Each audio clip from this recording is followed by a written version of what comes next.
Au sommaire de cette édition en Mauritanie, le oui l'a largement emporté lors du référendum constitutionnel, ce qui constitue pour le président Mohamed Ould Abdelaziz une nette victoire que l'opposition refuse de reconnaître.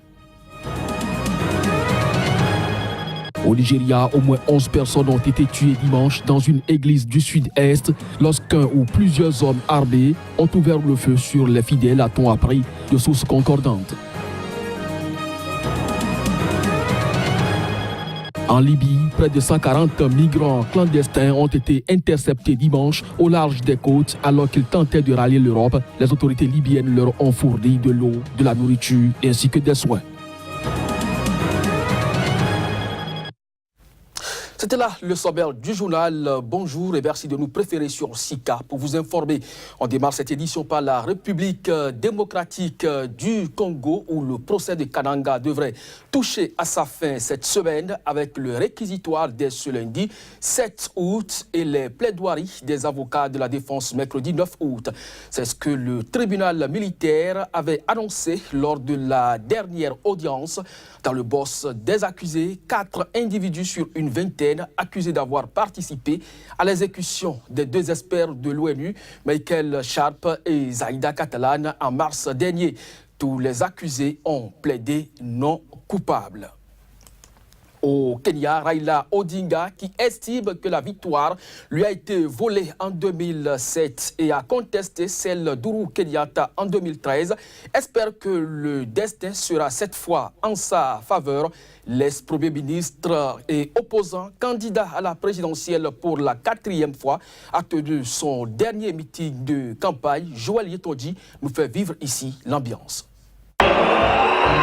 Une marée humaine impressionnante pour son dernier jour de campagne. Le leader de l'opposition, Raila Odinga, a rassemblé une foule carrément en délire. Presque 2 fois plus de monde au parc Uhuru à Nairobi que lors de l'intervention du président sortant la veille au même endroit. Le 8 août, dira-t-il, le Kenya connaîtra un tsunami et le 9 août, Uhuru Kenyatta ne sera qu'un simple citoyen. Si la prédiction se confirmait, ce sera un premier historique, une belle revanche sur le passé. Sa défaite au premier tour en 2013 face à Uhuru Kenyatta devait déjà sonner la fin de sa carrière politique après les 2 premiers échecs en 1997 puis en 2007. Mais le Madre Odinga, comme on l'appelle, qui reste le leader le plus charismatique et le plus populaire de l'opposition kenyane, a réussi à convaincre son camp qu'il était cette fois encore le mieux placé pour le faire gagner. Une démonstration de force qui laisse de marbre le président sortant candidat à sa propre succession. Dimanche, Uhuru Kenyatta, qui espère être réélu mardi pour un second mandat de 5 ans, a participé à une messe aux allures de meeting de campagne. Le vote au Kenya se joue plus sur des sentiments d'appartenance ethnique que sur des programmes. Et Kenyatta, un Kikuyu, et Odinga, un Luo, ont mis sur pied 2 puissantes alliances électorales, tirant chacune le drap de son côté. Pour la 2e fois de son histoire, le pays a recours au vote électronique et pour de nombreux observateurs, la crédibilité du scrutin repose cette fois-ci sur la fiabilité du système. En bref, et en l'image cette fois au Nigeria, au moins 11 personnes ont été tuées dimanche dans une église du sud-est du pays lorsqu'un ou plusieurs hommes armés ont ouvert le feu sur les fidèles, a-t-on appris de sources concordantes. La police estima qu'une rivalité locale pourrait être la cause de l'incident. Mais des témoins ont affirmé que de leur part que le nombre des victimes pourrait atteindre la vingtaine et que les assaillants étaient au moins 5.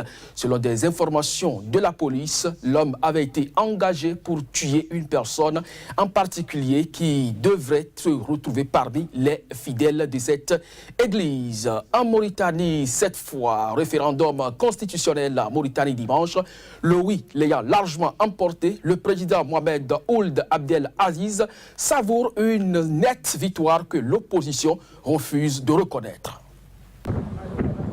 Référendum en Mauritanie. La commission électorale a statué. Le taux de participation s'est élevé à 53,73% et 85% des votants se sont prononcés en faveur des changements proposés via ce forum.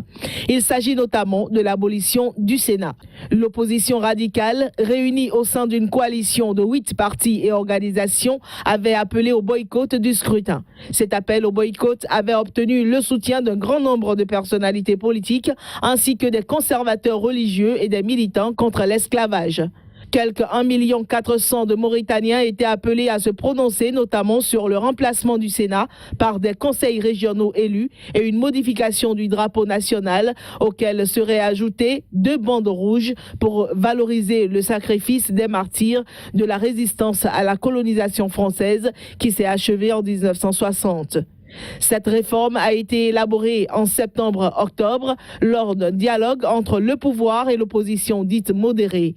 Ancien général élu en 2009, réélu en 2014 pour 5 ans après être arrivé au pouvoir par un coup d'État en 2008, le président Mohamed Ould Abdelaziz a laissé entendre que cette modification de la Constitution ne serait probablement pas la dernière.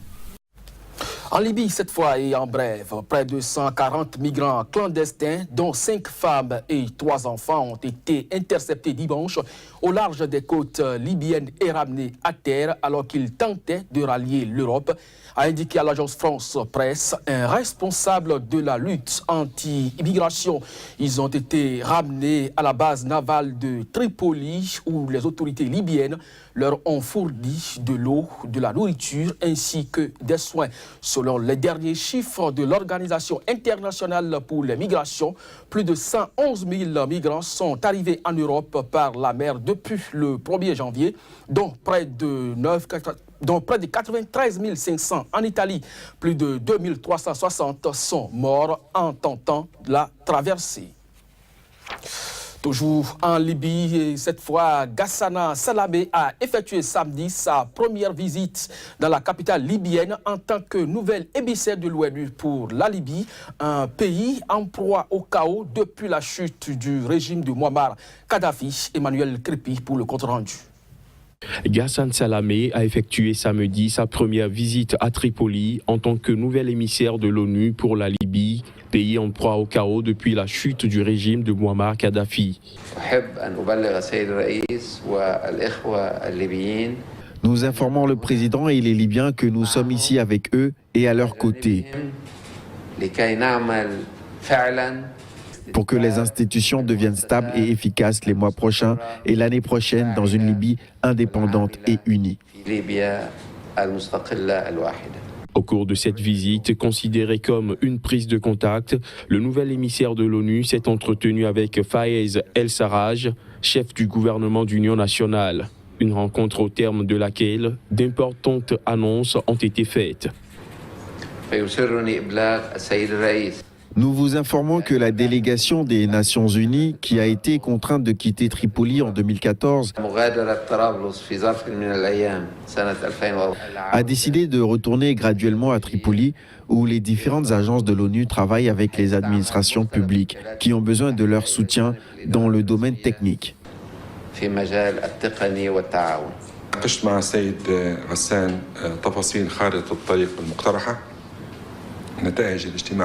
Nous avons évoqué avec M. Salamé la feuille de route, les résultats de la réunion de Paris et ceux des rencontres avec les différents acteurs politiques. Nous avons affirmé que la solution politique est la base de tout dialogue et que les acteurs politiques doivent être à la hauteur des enjeux. Nous avons également demandé à M. Salamé de discuter avec toutes les parties.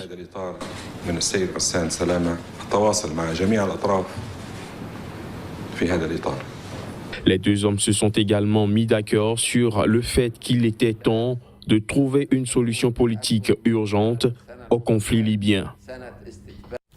On parle santé dans cette édition avec la journée mondiale de lutte contre les hépatites virales. Le Bénin, à l'instar des autres pays, a sacrifié à la tradition le thème choisi cette année, éliminer l'hépatite.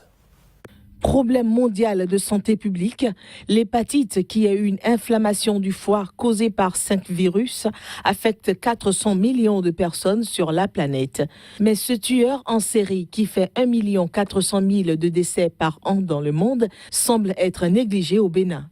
La situation actuelle de l'hépatite mérite plus d'engagement et d'action concertée. Les OSC constatent avec regret que l'évolution de la maladie est sans cesse croissante. La population rurale ignore totalement l'existence de la maladie et la considère comme un envoûtement. Les personnes malades ne savent pas à quelle fin se vouer. Le manque de médecins spécialisés, à peine une dizaine pour plus de 10 millions d'habitants, dont la majorité est entre Cotonou et Parakou. La lutte contre l'hépatite au Bénin est limitée malheureusement à la commune de Cotonou et aux communes limitrophes, vaccins monovalents, impossibilité d'accès de la très grande majorité des malades au traitement et au suivi en raison des coûts très élevés du bilan d'éligibilité ou du bilan de suivi. Dans cette optique, le Bénin devra développer l'accès aux services et aux médicaments pour ceux qui en ont besoin et agir avec célérité pour mettre un terme aux décès évitables dus à l'hépatite. Face aux défis, les autorités décident d'accélérer la riposte.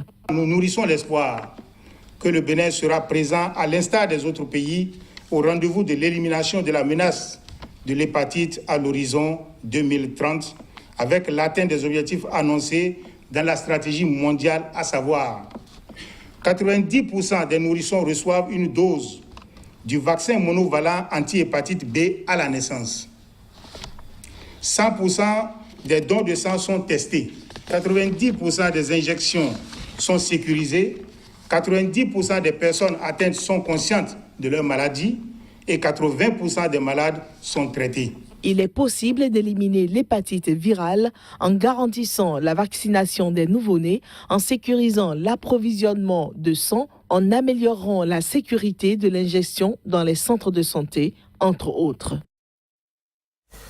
Adoption par l'ONU d'un net durcissement des sanctions contre Pyongyang. Rex Tillerson, le secrétaire d'État américain, a jugé lundi à Manille que cette résolution prouvait que la communauté internationale était unie derrière un seul objectif, celui de la dénucléarisation de la péninsule coréenne. C'est en marge d'un forum sur la sécurité que s'est exprimé le chef de la diplomatie américaine. Rex Tillerson a martelé que la Corée du Nord devait cesser ses essais de missiles balistiques si elle voulait dialoguer avec les États-Unis pour résoudre la crise. Mais il s'est refusé toutefois à dire quand un tel dialogue pourrait se tenir, ni combien de temps la Corée du Nord devrait s'abstenir de tirer des missiles. Il est clair qu'il n'y a pas de décalage au sein de la communauté internationale s'agissant de ce qui est attendu de la Corée du Nord, qu'elle doit prendre des mesures pour atteindre tous mes objectifs, à savoir la dénucléarisation de la péninsule coréenne. Tillerson a rencontré dimanche en tête-à-tête ses homologues chinois et russes qui sont tous deux, selon lui, sur la même ligne dure en ce qui concerne l'attitude à adopter face à l'arsenal nord-coréen. Les ministres des Affaires étrangères des principales puissances parties prenantes à la crise sont en effet présents à Manille pour le forum régional de l'Association des nations du Sud-Est asiatique. Voilà, ce sera tout pour cette édition. Merci à vous de l'avoir suivi. À très bientôt sur SICA.